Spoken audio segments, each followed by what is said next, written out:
Mga kaibigan, magandang araw po sa ating lahat. Muli pong nagbabalik ang inyong lingkod, Highly Comworks. Sa araw na ito mga kaibigan ay may ibabahagi naman po ako sa inyo tungkol po sa isang antena na ginagamit ng atin pong piso Wi-Fi. Alam ko po mga kaibigan na marami tayong mga kaibigan dyan na naghahanap ng mga antena na kung saan ay mas mataas yung range, mas stable yung range at talagang mas maaasahan sa atin pong piso Wi-Fi. So sa araw na ito, yun pong ibabahagi ko sa inyo. Actually mga kaibigan, ito po ay nabahagi ko na po sa inyo. Pero nga lang, meron po silang kaibahan. Kaya ako po ay nagpapasalamat sa mga kaibigan natin dyan na nag-sponsor ho sa atin kasi nga po gusto nilang i-reviews natin itong product na ito at nang sa ganun mga kaibigan ay matesting natin at matesting din po ninyo. Kaya wag ho niyong skip ang video mga kaibigan hanggang matapos ho tayo kasi ipapakita ko po sa inyo mga kaibigan kung gaano kalayo yung range ng antena na ito mga kaibigan. At ganun din, ibabahagi ko din po sa inyo kung ito po ba ay talagang best para sa ating piso Wi-Fi at ipapakita din natin mga kaibigan yung mga several modes doon sa admin niya kung paano natin i-config, paano natin sila gamitin. Pero hindi lahat, may ilan lamang ho akong ibahagi ho sa inyo. So ito po yung mga kaibigan dati na naturo ho natin, na ibahagi ho natin sa YouTube channel ho natin. Na kung saan ay tinest natin yung range, tinest natin kung talagang maganda ba yung performance.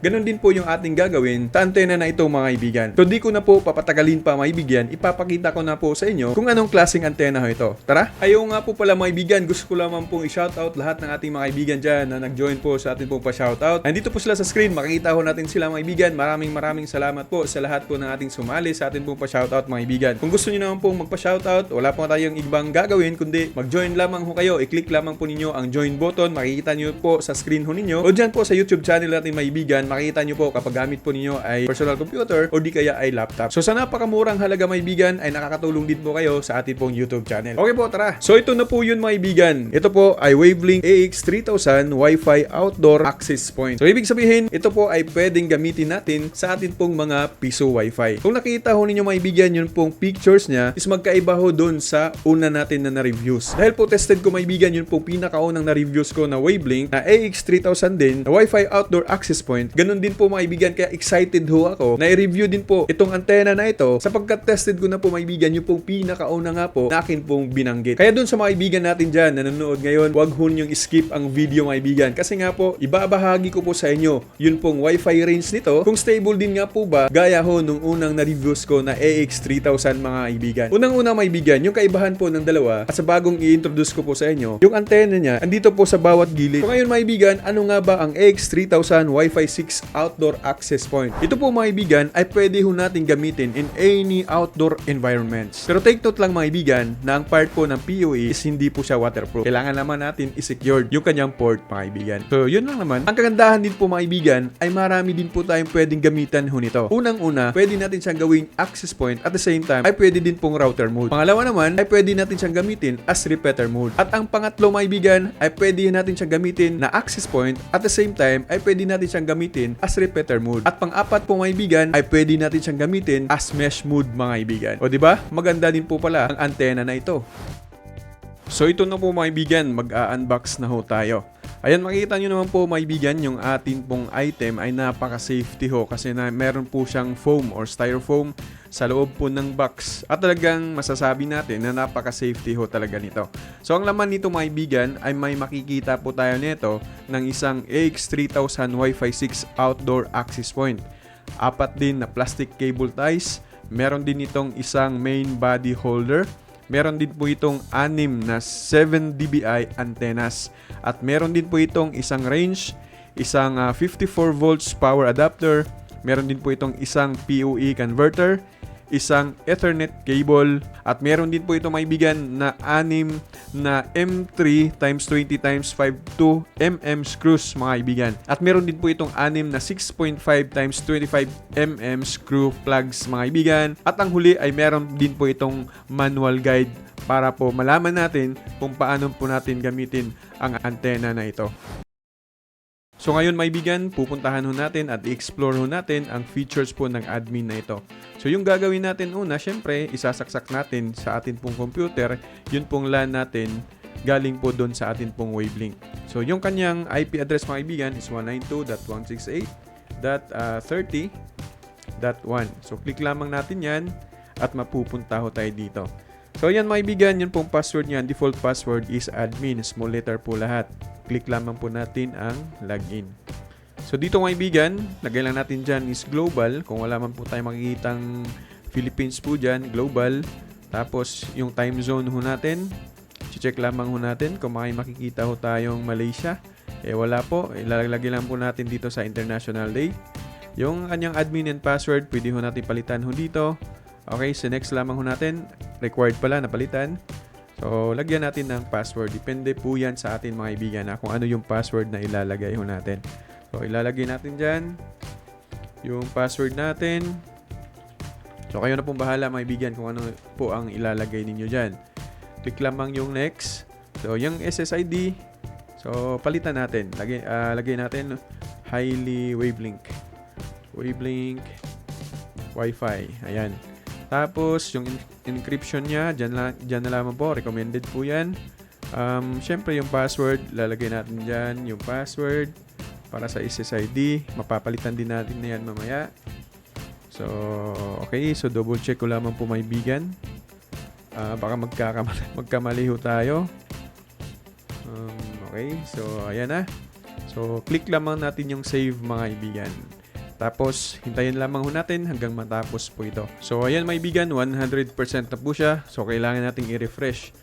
So, ayan yung nalagay ho natin na password kanina, na bago natin, ay yan na po ang ilalagay natin dito para makalagin ho tayo. So, click login. So, dito mga kaibigan, i-explore lamang ho natin. Ito pong features ho dito. Ito pong yung makikita natin sa admin niya. Pupunta ho tayo dito sa advanced. So, makita ho niyo dyan, meron pong device status, mode selection, network settings, parental control, firmware update. Lahat po yan mga kaibigan ay papasukin ho natin. Okay, device status, yan po yung makikita natin, status po ng device. Ito po ay dual mga kaibigan at pwede din po natin itong pag-isahin lamang. Okay, so balik po tayo, punta tayo dito sa mode selection. So current mode niya mga kaibigan is AP mode. Ibig sabihin, hindi mo na siya kailangang iset kasi nga po is naka-access point na po ito mga kaibigan. So yung gagawin lamang natin, punta lamang ho tayo sa wireless, tapos i-open lamang ho natin yung password.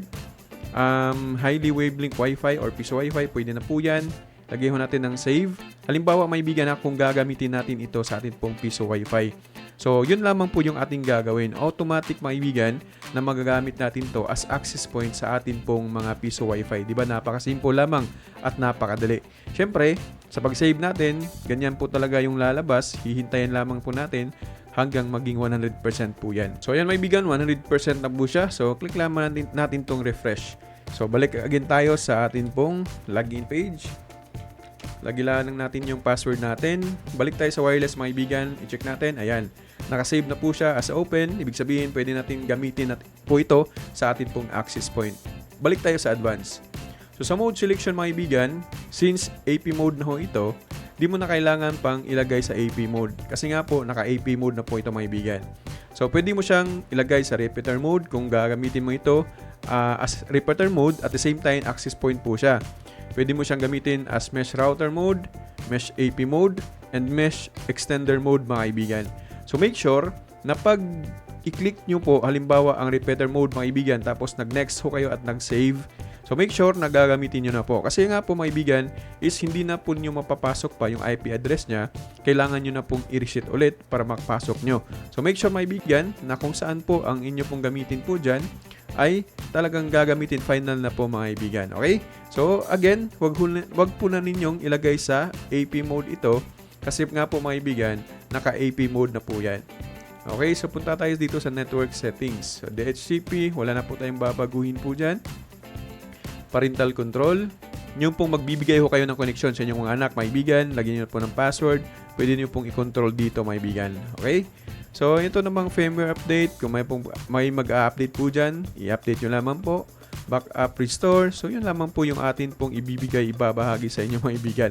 Kayo na po ang mag-explore pa po niyan. Napakasimple lang din naman ng mga features ho nito. Ang importante, magagamit natin siya as access point sa atin pong piso Wi-Fi. Diba? Napaka-friendly use lamang at napaka-simple, napakadali lamang pong intindihin mga kaibigan. So sa next video natin mga kaibigan, ipapakita ko po sa inyo kung paano po ito i-install at ipapakita ko din po sa inyo mga kaibigan kung gaano po ito kalayo ang range at kung gaano din po ito kalakas. Kaya wag ho ninyong skip ang video at sundan nyo lamang po hanggang matapos ho tayo. Tara! So ito na po mga kaibigan, yun pong mga parts ng atin pong Wavelink AX3000.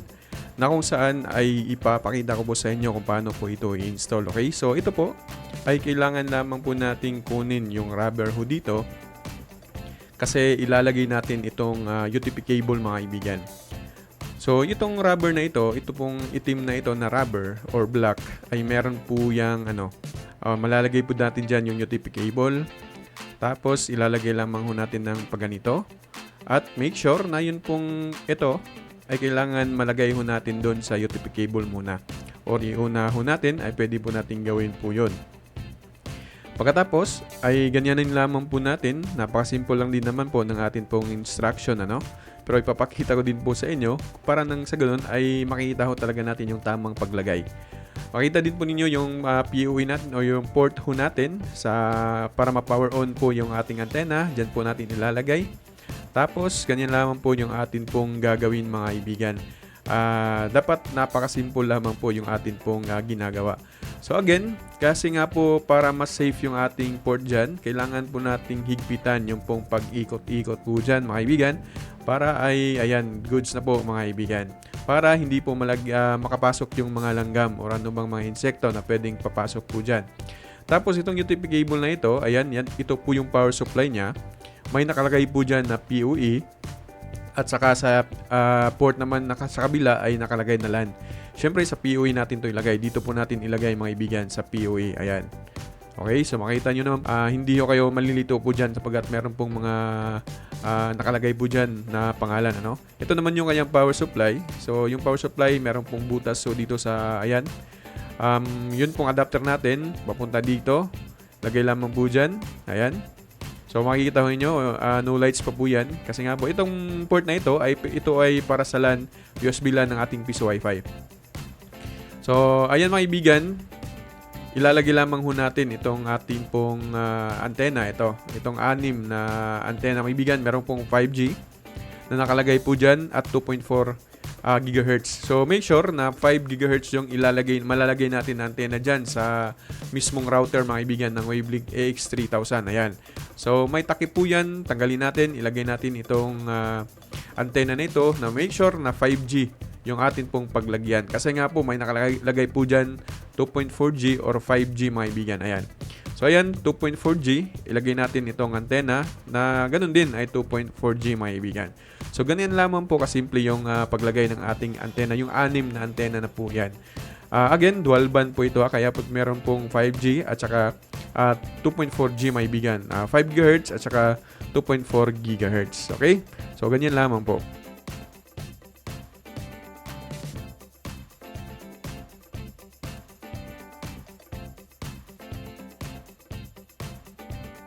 So ito mga kaibigan, tapos na ho tayo. Nalagay na ho natin yung 6 na antena. So yan yung makikita ho natin. Ayan. So ilagay lamang ho natin sa mesa at i-power on ho natin ito mga kaibigan para makita ho din po natin kung paano ito i-power on. O ayan, saksak lang natin sa ating saksakan. Sa outlet natin. Ayan, makita ho natin dito mga kaibigan na wala po siyang lead indicator. Kailangan lamang po natin i-push itong on mga kaibigan. Itong button na ito. Push lamang natin yan. Ayan, nakita nyo po. May light indicator na po siya. Ibig sabihin, good na po yung atin pong antena. Ayan. May light indicator din na blue doon po sa mismong router ho natin mga kaibigan. So ganyan lamang po siya kasimple i-setup ng atin pong Wavelink AX3000 Wi-Fi 6 outdoor antenna na pwede po sa atin pong mga piso Wi-Fi. Okay, so ngayon naman ipapakita ko yung speed test natin. Tara! So ito mga kaibigan, andito na po tayo sa location na kung saan ay bago pa lamang po ang install natin na Vendo na ito. Para matry natin yung antenna mga kaibigan, so ito po yung ginamit natin. Makikita ho ninyo dito, nakalagay na po siya dyan. Ayan, para pong siyang gagamba, di ba? So ngayon ay test natin mga kaibigan, yun pong kanyang Wi-Fi signal, no? Kung gaano ito kalakas. Okay? So ayan, nakikita ninyo, ititest natin yung signal strength niya. Ayan, pumapalo po ito ng negative 19 dBm mga kaibigan. So makita ho ninyo, pag orange po yan, ibig sabihin napakalakas po nung signal na atin pong nakukuha. Very strong mga kaibigan. So ganyan po siya kaganda. Medyo malapitan lamang ho tayo, pero maganda ho talaga yung binubuga or binibigay ng signal ng antena na ito.